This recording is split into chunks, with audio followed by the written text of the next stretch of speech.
जयपुर से खबर है, जहां दादिया में रोजगार और सहकार सम्मेलन का आयोजन किया गया।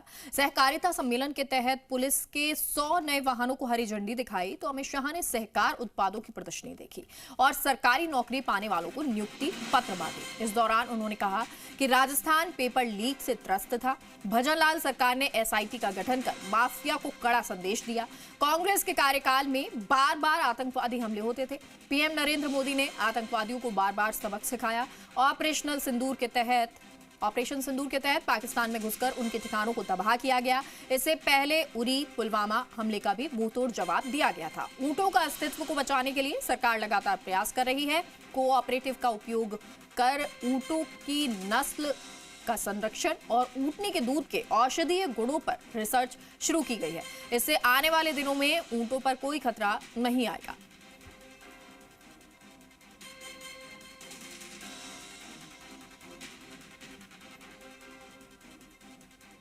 आज राजस्थान सरकार ने भी इतने कम समय में ढेर सारे काम किए हैं। ये पूरा राजस्थान पेपर लीक से त्रस्त था। एसआईटी गठन कर एक कठोर संदेश पेपर लीक माफियाओं के खिलाफ राजस्थान की सरकार ने भेजा है। ग्लोबल इन्वेस्टमेंट समिट में भजनलाल के नेतृत्व में 35 लाख करोड़ के एमओयू हुए। 3 लाख करोड़ के एमओयू पर काम भी शुरू हो गए। ढेर सारे गांवों में हर घर तक जल जीवन मिशन से पानी पहुंचाने का काम किया गया। नरेंद्र मोदी सरकार ने 11 साल के अंदर 60 करोड़ गरीबों के लिए घर, शौचालय, बिजली, गैस, 5 किलो मुफ्त अनाज और इसके साथ साथ 5 लाख तक की फ्री दवाइयों का और इलाज का व्यवस्था नरेंद्र मोदी जी ने किया है। नरेंद्र मोदी जी ने सहकारिता मंत्रालय की स्थापना की। 4 साल के अंदर हमने 61 इनिशिएटिव के माध्यम से सहकारिता को मजबूत करने का काम किया है। 2 लाख नए पैक्स बनाने का काम शुरू हो गया है। उसमें से 40,000 पैक्स बना लिए गए हैं। सभी पैक्स का कंप्यूटराइजेशन समाप्त कर दिया गया है। सभी पैक्स के मॉडल बायलॉज सभी राज्यों ने स्वीकार कर लिए हैं।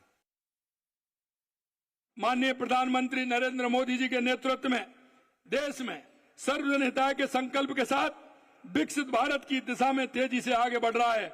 माननीय मोदी जी का कहना है कि देश में 4 जातियां हैं, महिला, युवा, गरीब और किसान।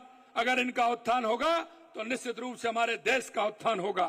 देश के यशस्वी प्रधानमंत्री जी एवं माननीय गृह एवं सहकारिता मंत्री जी के मार्गदर्शन में राजस्थान की डबल इंजन की सरकार इन चारों वर्णों के कल्याण के लिए काम कर रही है। माननीय प्रधानमंत्री नरेंद्र मोदी जी के नेतृत्व में और आपके मार्गदर्शन में हमने 5 साल में 4 लाख नौकरियां सहित 10 लाख रोजगार उपलब्ध कराने का लक्ष्य तय किया है। हमारी सरकार तेजी से काम कर रही है। इसके परिणाम स्वरूप 22 जिलों में किसानों को दिन में बिजली उपलब्ध कराई जानी हमने प्रारंभ कर दी है। प्रदेश को विकास के नए दौर में ले जाने के लिए महत्वाकांक्षी राम जल सेतु लिंक परियोजनाओं के तहत 12,000 करोड़ रुपए के कार्य आदेश दे चुके हैं। माननीय प्रधानमंत्री जी के मार्गदर्शन में राजस्थान ने हरियाणा के साथ यमुना जल समझौता कर वर्षों का इंतजार खत्म किया और उसकी डीपीआर बन रही है। माननीय प्रधानमंत्री जी के नेतृत्व में हम महिला उत्थान के लिए काम करते हैं। देश के यशस्वी प्रधानमंत्री नरेंद्र मोदी जी कहते हैं, अगर हमारी बहनों का उत्थान होगा, हमारी माताओं का उत्थान होगा तो हमारे देश का उत्थान होगा।